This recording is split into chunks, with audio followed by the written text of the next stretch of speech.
It's taking some time, but it's finally been done. Manchester United and Marcus Rashford are finally agreed on a new long-term contract for the player.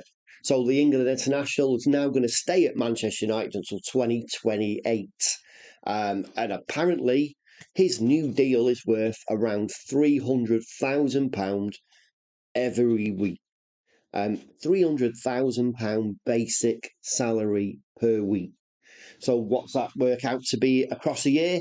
I haven't done the math yet, but let's do the math. So what? 52 times 300,000 gives him a very basic salary of, sorry, let's do that right. Yeah, £15,600,000 per year basic salary. And obviously that is not including any kind of sponsorship from anything, no other income he'll get from TV deals and merchandising and all that kind of stuff.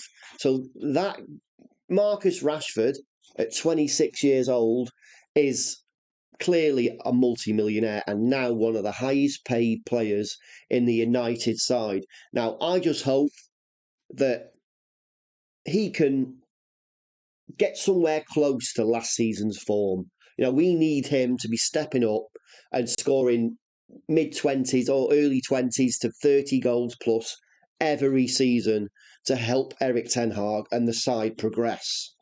Now, there's not much more to say other than the fact that obviously he has signed a new deal, 300 grand a week. I was a little concerned that it was taking a while for him to sign a contract. And I was starting to wonder why.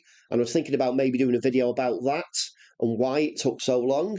But I think it's just the nature of Manchester United, isn't it? We just take a long time to do everything. And maybe it just comes down to resources. Maybe the Glazers have stripped that side of the United team down.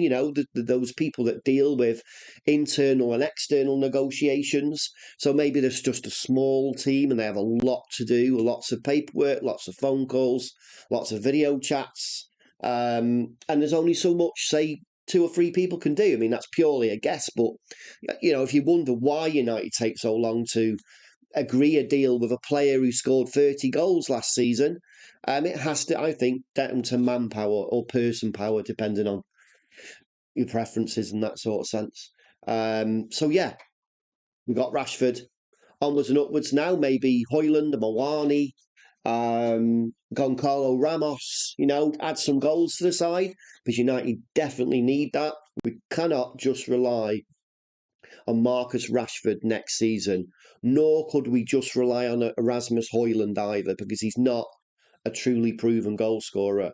That guy probably needs a few seasons of coaching and working under some more, probably more experienced striker.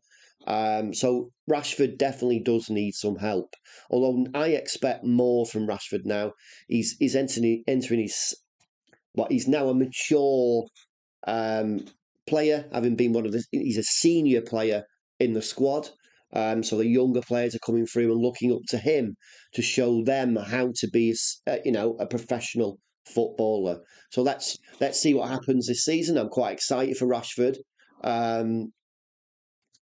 To see whether he can prove himself.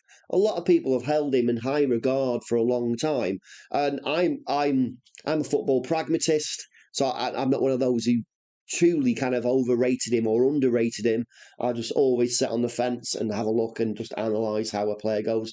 And I'll be honest and say I want him to have a 30-goal season next season, but I can't see it happening.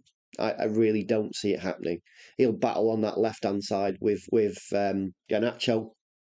Ten Hag has to play Garnacho, having promoted him with a new contract.